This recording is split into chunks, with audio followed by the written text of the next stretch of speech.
Bienvenue dans les défis récoltes. Aujourd'hui, on va parler d'un défi que vous avez vécu cette année, notamment avec la récolte d'automne. C'est les conditions humides. Bertrand, qu'est-ce que l'Alexion peut nous apporter pour relever ce défi?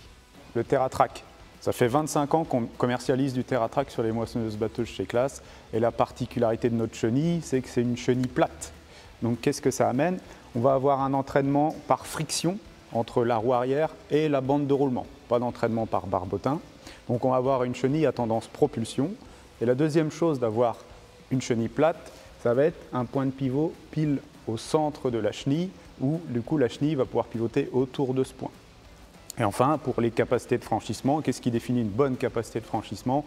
C'est le diamètre de la roue qui va être en face de l'obstacle. Plus le diamètre est grand, plus la capacité de franchissement sera importante. Et donc ici, sur nos chenilles TerraTrack, on a quasiment 1 mètre de diamètre. C'est le plus grand diamètre du marché aujourd'hui. Ok, donc j'ai compris qu'elle a une bonne capacité de franchissement, mais qu'est-ce qu'il en est du confort quand on est dans le siège de cette machine? Ouais, tu penses que chenille égale un confort égale tank?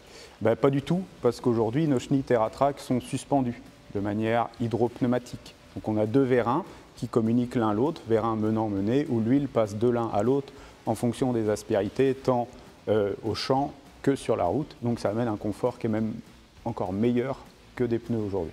Ok. Et je vois que le train de chenille qu'on a ici est plutôt étroit. Qu'est-ce qu'il en est des largeurs sur la route? Là, cette machine-là, c'est une Lexion 8007, donc le plus gros châssis chez Claas, 1,70 m de large. Et avec ces chenilles-là de 635 mm, on est à 3,49 m, donc inférieur à 3,50 m, donc pas besoin de voiture pilote. Ok.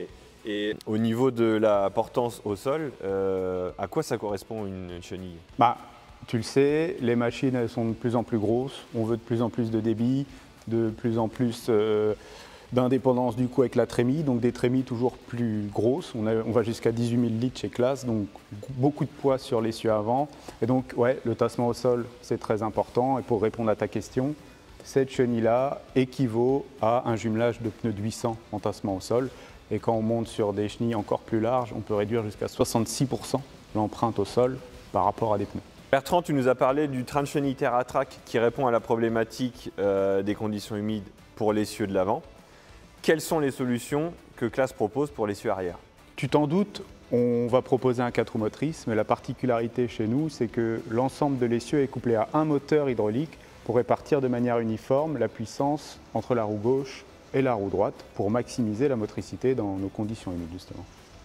Grâce à ces deux solutions, Claas répond au défi des récoltes en conditions humides. Et à très vite pour un nouvel épisode.